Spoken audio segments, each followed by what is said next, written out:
તો નીટ પર હવે કોંગ્રેસ નેતા શક્તિસિંહ ગોહિલે નિવેદન આપ્યું। પરીક્ષા રદ થતા 22 લાખ વિદ્યાર્થી પર માનસિક અસર થશે। નીટનું પેપર રદ થતા લાખો વિદ્યાર્થીઓના સપના રોડાયા। ગરીબ પરિવારના બાળકોના ભવિષ્ય સાથે ચેડા। અગાઉની ઘટનાથી બોધપાઠ ન લેતા ફરી આવી ઘટના બની છે।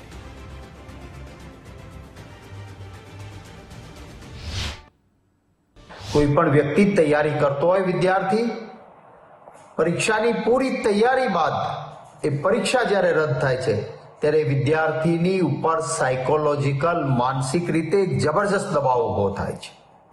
सरकार कोई पण प्रकारनी गंभीरता लेती नथी, बोधपाठ लेती नथी। तो नीटनी परीक्षाना पैसा आपीने पैसादार लोकोना छोकरा पेपर फोड़ीने नीटनी एक्जाममां गरीब मध्यम वर्गना मेहनतू दीकराओ दीकरीओथी आगळ निकळीने एडमिशनो लई ले अने आवा लोको डॉक्टर बने तो मानवनी जिंदगी साथे पण चेड़ा थाय।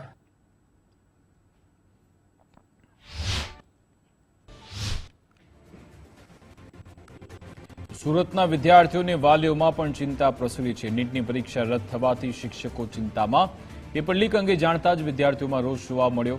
પેપર લીકની અસરથી વિદ્યાર્થીઓમાં નિરાશા સાંપડી। વિદ્યાર્થીઓની રોજ 12 કલાકની મહેનત પર પાણી ફરી પડ્યું।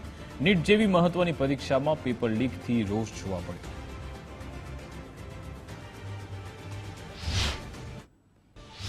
સતત 2 વર્ષથી જે મહેનત કરી હતી તેનું પરિણામ એ આવ્યું કે પરીક્ષા કેન્સલ થઈ અને આ વચ્ચેનો ગેપ મળ્યો અને ત્યારબાદ ફરીથી મહેનત કરવી પડશે। અમે શિક્ષકો તરીકે તો એટલું જ કહીએ છીએ કે જે વિદ્યાર્થીઓ હોય તમે નિરાશ નહીં થાઓ, તમારી સાથે અમે ઊભા છીએ, ખભો ખભે મિલાવીને ઊભા છીએ અને જે પણ સમયગાળો આપણાને મળશે એમાં ફરીથી આપણે નીટ આપીશું અને ફરીથી જે સ્કોર હતો એના કરતાં સારો સ્કોર લાવીશું અને એના માટે પીપી સવાણી તમારી સાથે છે અને ફરીથી ટેસ્ટ સિરીઝ ગોઠવવી પડે કે જે પણ કરવું પડે એના માટે વિદ્યાર્થીઓની સાથે અમે સતત ઊભા રહેવા માંગીએ છીએ।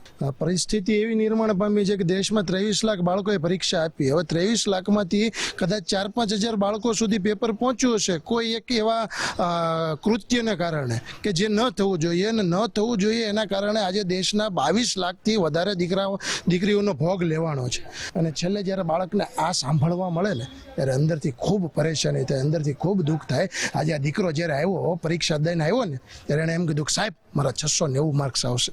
આ 690 માર્ક્સ વાળો દીકરો આજે ન્યૂઝ મળ્યા સીધો સ્કૂલ પર આવ્યો ને ત્યારે આંખની અંદર આંસુ હતા। અમે કાલથી જ અમારું ટાઈમ ટેબલ સેટ કરી દીધું છે। અમારી મીટિંગ થઈ ગઈ, બધા વિદ્યાર્થીઓને મેસેજ કરી દીધા છે।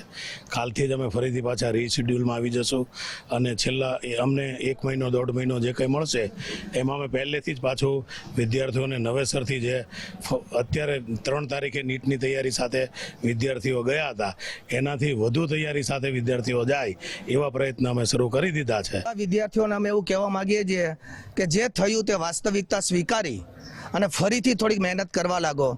કોઈ એવી રાત તો નથી ગઈ જેનો સૂર્યોદય ન થયો હોય।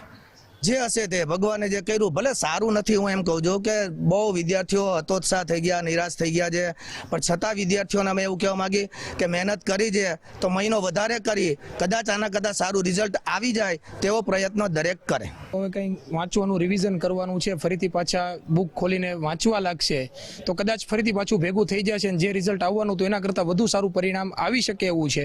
એના માટે પીપી સવાણી સંસ્થા દ્વારા અમારા દ્વારા બધી તૈયારી થઈ ગઈ છે અને કાલથી જ અમે ફરીથી પાછી પરીક્ષા શરૂ કરી દેવાના છે। તો નીટની પરીક્ષા રદ થતા રાજકોટના વિદ્યાર્થીઓમાં પણ રોષ જોવા મળ્યો। 2 વર્ષથી રાત દિવસ એક કરીને મહેનત કરી એકાએક પરીક્ષા રદ થતા વિદ્યાર્થીઓમાં ભારે નિરાશા। પેપર લીકની ઘટનાઓ અટકાવવા કડક નીતિ બનાવવાની માંગ છે। પેપર લીકના આરોપીઓને કડક સજા મળે તેવી માંગ કરવામાં આવી। દુઃખ તો બહુ જ થાય છે, કારણ કે બહુ જ મહેનત કરેલી હતી। 7-8 કલાક રોજની મહેનત કરેલી હતી અને હું મારા પરિવારનો પહેલો જે સાયન્સ લેનાર છું અને ડૉક્ટર બનનાર છું એટલે બહુ દુઃખ થાય છે। માતા પિતાને પણ બહુ જ છે।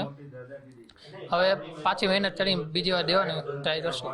2 વર્ષથી તૈયારી કરી અને પરીક્ષા રદ થાય એટલે દુઃખ તો થાય જ થોડુંક અને આવી રીતે છેલ્લા 3 વર્ષમાં 2 વાર આવું થયું છે એટલે સરકારે એનટીએ થોડીક કડક રીતે કાર્યવાહી કરવી જોઈએ અને આવું ન થાય તે બરાબર ધ્યાનમાં રાખવું જોઈએ। તો આ પ્રકારની પરીક્ષાની અંદર જો આવી પ્રવૃત્તિઓ જો થતી હોય તો સમગ્ર ભારતના શૈક્ષણિક જગત સાથે સંકળાયેલો વ્યક્તિઓ ઉપરાંત સમાજના દરેક ગરીબ માણસો કે જેને પોતાના બાળકો માટે મજૂરી કરી અને 11-12 સાયન્સની અંદર ભણાવેલા હોય, આટલી મોંઘી ફીસ ભરેલી હોય, આટલી મોટી 2 વર્ષ સુધી તૈયારી કરેલી હોય અને એ તૈયારી ઉપર જો પાણી ફરી વળે તો ખરેખર મા બાપ અને વિદ્યાર્થીઓને ખૂબ જ દુઃખ થાય. જાણી જોઈએ તો આપણે 11-12 અમે નીટ માટે પૂરેપૂરું દીધું છે, પણ 12થમાં ખાસ કરીને બોર્ડ હોય અને નીટ હારે કરવું હોય એ બહુ જ આમ કહેવાય ને કે આપણે બહુ મહેનત લાગે એમાં. 12th પછી બોર્ડ પછી નીટ ડાયરેક્ટ 1 month પછી હોય અને એમાં રાત દિવસ મહેનત કરી હોય અને એમાંય પણ આવી રીતના માસ લીક પેપર થાય તો ઘણું દુઃખ થાય છે. નહીં, અઘરું તો બહુ વધારે અઘરું જ લાગે છે. એનું કારણ કે વિદ્યાર્થી સાથે સાથે એમના પેરેન્ટ્સની પણ એમની પાછળ હિડન મહેનત હોય છે અને આવી રીતે જ્યારે પેપર ફૂટે ત્યારે એકદમ દુઃખ લાગે છે. એનું કારણ કે જ્યારે બ્રાઇટ વિદ્યાર્થીઓ પોતાની રીતે મહેનત કરી અને આટલી મહેનતથી એમને એક્ઝામ આપી હોય અને લાસ્ટમાં એમ કહેવામાં આવે કે એક્ઝામ રદ, તો બહુ એ લોકો હવે ડિમોટિવેટ થાય છે. સેકન્ડ એટેમ્પ્ટ આવશે પરીક્ષા, પણ અત્યારે એ લોકો એટલા ડિમોટિવેટ થઈ ગયા છે. અમારી રોજની 10-12 કલાકની મહેનત હતી અને અમારું સપનું હતું કે અમે સારો એવો સ્કોર કરીને MBBSમાં જાય, પરંતુ એનટીએ દર વખતે આવું ભૂલ કરે છે અને દર વખતે પેપર લીક થાય છે, તો એના કારણે અમારા સપનામાં અધૂરા રહી જાય છે. અને આપણે જોઈએ છીએ કે હમણાં આપણે જોઈએ છીએ કે કેટલા બધા બોગસ ડૉક્ટર પણ પકડાય છે. એનું કારણ જ આ છે કે કેટલી વાર પેપર લીક થાય છે અને જે નબળા વિદ્યાર્થી હોય છે તે પણ ડૉક્ટર બની જતા હોય છે. તો આવું ન થાય એના માટે સંસ્થા અને એનટીએ ઘણું ધ્યાન રાખવું